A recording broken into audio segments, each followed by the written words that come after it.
Anda yang saat ini gagal bayar di pinjol legal ini dan mendapatkan pesan penagihan yang dikirimkan melalui email, ini sangat berbahaya karena pesan ini bisa berpotensi mengambil semua data-data yang ada di handphone Anda, baik itu isi galeri Anda, nomor-nomor kontak yang ada di HP Anda. Ini bisa kemungkinan terjadi. Makanya buat teman-teman, jika mendapatkan pesan ini harus diwaspadai dan ekstra hati-hati. Jangan sampai melakukan hal-hal yang salah ya. Silahkan disimak. Assalamualaikum warahmatullahi wabarakatuh. Selamat siang teman-teman semuanya. Apa kabar Anda hari ini? Saya harap kalian masih dalam keadaan sehat walafiat dan selalu dalam lindungan Allah Subhanahu wa taala. Amin ya Allah ya rabbal alamin. Nah, kali ini yang akan kita bahas adalah gagal bayar di salah satu pinjol legal OJK, yang mana pinjol ini merupakan pinjol yang sangat besar, pinjol raksasa, dan ketika nasabah ini gagal di pinjol ini mendapatkan pesan penagihan yang dikirimkan melalui email, yang mana pesan ini berisi pesan yang sangat berbahaya yang bisa berpotensi mengambil semua data-data yang ada di perangkat milik kita, baik itu di handphone atau di laptop, di mana pesan ini bisa berpotensi mengambil isi galeri kita, isi kontak-kontak yang ada di HP kita. Pokoknya semua data yang ada di HP kita itu bisa kemungkinan diretas jika kalian sampai salah menanggapi semua pesan penagihan ini. Oke, buat yang penasaran silahkan disimak videonya sampai selesai. Mudah-mudahan yang saya sampaikan ini ada manfaatnya buat teman-teman yang saat ini sedang kesulitan karena mengalami gagal bayar di pinjol. Dan buat teman-teman yang saat ini sudah memutuskan gagal bayar di pinjol, saya ucapkan selamat, karena faktanya orang-orang yang sudah gagal bayar di pinjol hidupnya lebih baik, hidupnya lebih tenang, hidupnya insya Allah akan lebih baik jika sudah berusaha maksa untuk melepaskan diri dari jeratan utang pinjol. Karena dengan gagal bayar satu-satunya jalan untuk melepaskan diri dari jeratan dan jebakan pinjaman online. Dan buat teman-teman yang sampai saat ini masih rajin merawat pinjol, tetap berhati-hati. Jika kalian memang sudah menyatakan tidak mampu bayar, jangan terus-terusan dirawat pinjol tersebut, apalagi sampai terjebak gali lubang tutup lubang. Jangan membuat hutang baru, tidak mampu bayar, gagal bayarkan. Jangan terus-terusan memikirkan limit yang semakin naik, skor kredit, data-data agar tetap bagus, apalagi slik OJK. Tidak usah dipikirkan. Yang harus Anda pikirkan adalah bagaimana hidup Anda harus lebih baik, bagaimana masa depan Anda harus lebih baik tanpa pinjaman online ya. Karena saya yakin ada jalan lain selain terus merawat pinjol. Tanpa pinjaman online mungkin hidup kalian akan lebih baik. Yang jelas, hati-hati ketika kalian berusaha menjaga limit kredit Anda agar tetap naik. Sudah berapa juta uang Anda yang disetorkan ke pinjol dan endingnya Anda pasti gagal bayar. Dan nanti saat Anda gagal bayar tersebut, Anda akan menyesal, Anda akan menangis karena Anda sudah berhasil dimiskinkan dan dibodoh-bodohi oleh pinjaman online. Oke, langsung ke pembahasan tentang gagal bayar di pinjol besar OJK. Ini pinjol merupakan pinjol yang sangat besar, pinjol raksasa OJK, dan iklan-iklannya muncul itu tidak hanya di media sosial, di televisi swasta juga pernah saya melihat iklan dari pinjol legal ini. Yang berarti ini bukan pinjol sembarangan, ini adalah pinjol besar, pinjol yang modalnya sangat besar sehingga mereka mampu untuk membuat iklan di TV swasta ataupun di media sosial. Kita tahu pinjaman online itu iklan-iklannya bertebaran dimanapun ada. Setiap Anda menonton video pasti ada iklan pinjol. Nah, itulah bahayanya pinjaman online jika dilihat dan diterima oleh orang-orang yang belum pernah menggunakan pinjaman online. Karena tidak sedikit iklan-iklan yang muncul di media sosial tentang tawaran pinjaman uang di pinjol itu ada yang menipu, ada yang menjebak, ada yang sengaja menjerat. Sebagai contoh, misalkan limit pinjaman itu 5 juta rupiah. Dicicil dalam waktu 3 bulan itu cicilan hanya 1.700.000 rupiah. Ya, itu kan bunganya hanya sedikit jika kita hitung. Cuman orang yang tidak tahu pasti penasaran dan akhirnya melakukan peminjaman uang di pinjol tersebut. Setelah dipinjam, uang yang 5 juta tersebut ternyata yang cair ke rekening nasabah itu hanya 3.800.000 rupiah. Jadi ada potongan administrasi di awal sebesar 1.200.000 rupiah, dan 14 hari kemudian setelah pencairan dana harus mengembalikan 5.500.000 rupiah, dan sisanya nanti dicicil di hari ke-30 dan di hari ke-90. Itu fakta terjadi ketika melihat postingan iklan di media sosial yang menawarkan kemudahan, selain limit yang besar, cicilan yang ringan, pencairan cepat. Di balik itu, kalian harus waspada karena ada jebakan dan ternyata ada potongan administrasi di awal dan biaya layanan yang lainnya. Itu yang harus kalian ketahui ya buat teman-teman yang belum pernah menggunakan pinjol. Kenapa saya berani bilang seperti itu? Karena saya menggunakan pinjol itu dari tahun 2015. Dari mulai Home Credit Indonesia, Aku Laku, Kredipo, Kredit Pintar, semua pinjol legal pernah saya coba. Ya, jadi saya tahu pinjol mana saja ini yang ada jebakannya, yang tidak, yang limitnya tiba-tiba naik, yang limitnya tiba-tiba turun, yang periode pembayarannya tiba-tiba asalnya 30 hari sekali jadi 15 hari sekali, ada yang periode pembayaran 15 hari berubah jadi 7 hari itu. Tapi kalau kita ungkap tanpa bukti yang kuat, dilaporkan ke OJK, tidak akan ditanggapi dan tetap kita yang akan disudutkan ya.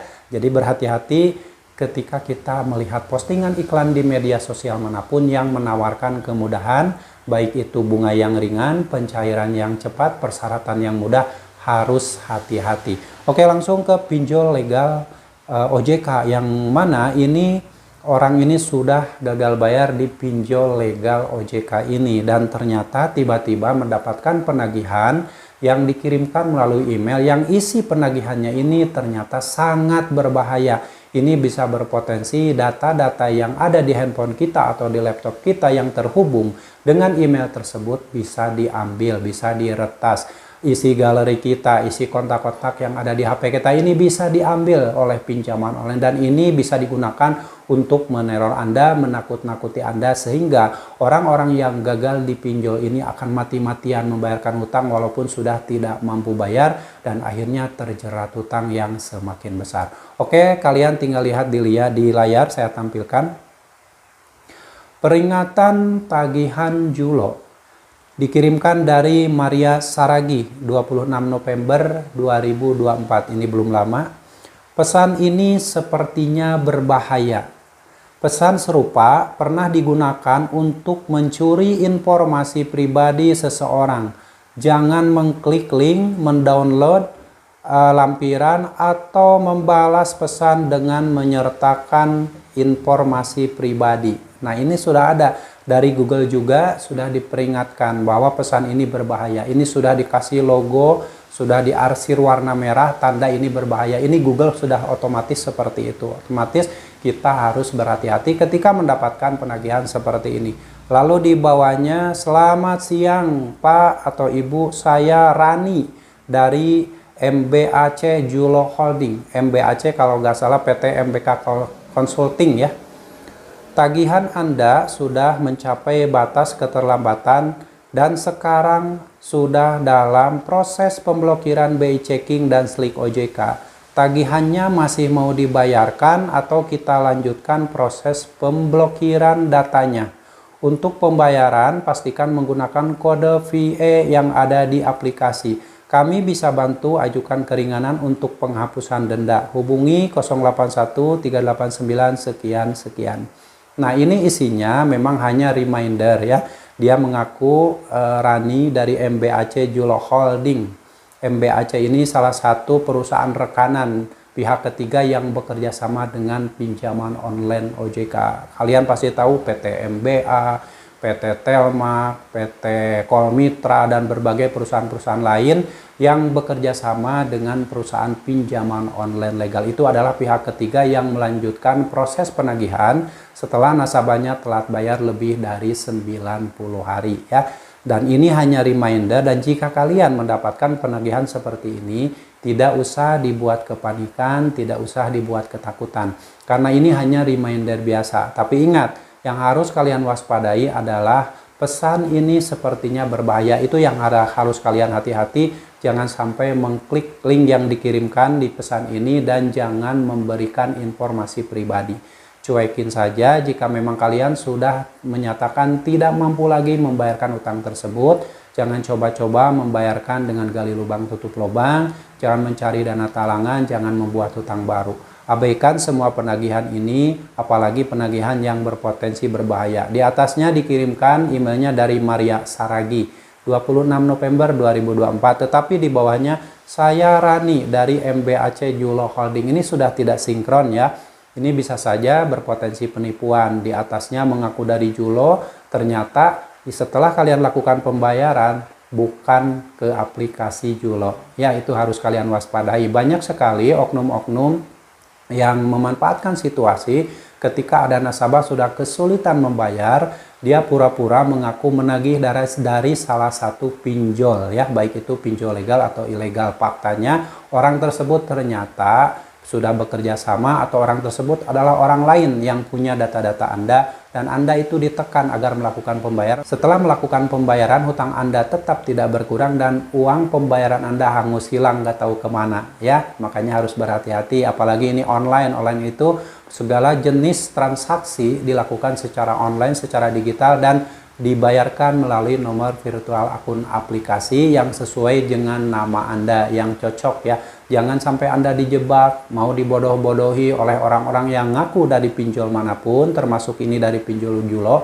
Hati-hati, karena itu akan menyelamatkan kehidupan kalian jika kalian ekstra hati-hati membaca dan menerima dan menyikapi semua penagihan dari debt collector pinjaman online. Respon pertama yang Anda lakukan itu yang akan menentukan. Kalau respon Anda panik dan takut, saya yakin Anda akan berpotensi terjerat dan terjebak hutang yang lebih besar ya. Jadi tetap tenang, nggak usah panik apapun jenis penagihannya. Jika memang Anda sudah tidak mampu bayar, abaikan, jangan pernah dibalas, jangan pernah direspon. Biarkan DC tersebut menagih Anda karena mereka adalah tukang tagih. Tugasnya memang ditugaskan oleh perusahaan untuk mengingatkan dan menagih ke nasabah-nasabah yang gagal bayar.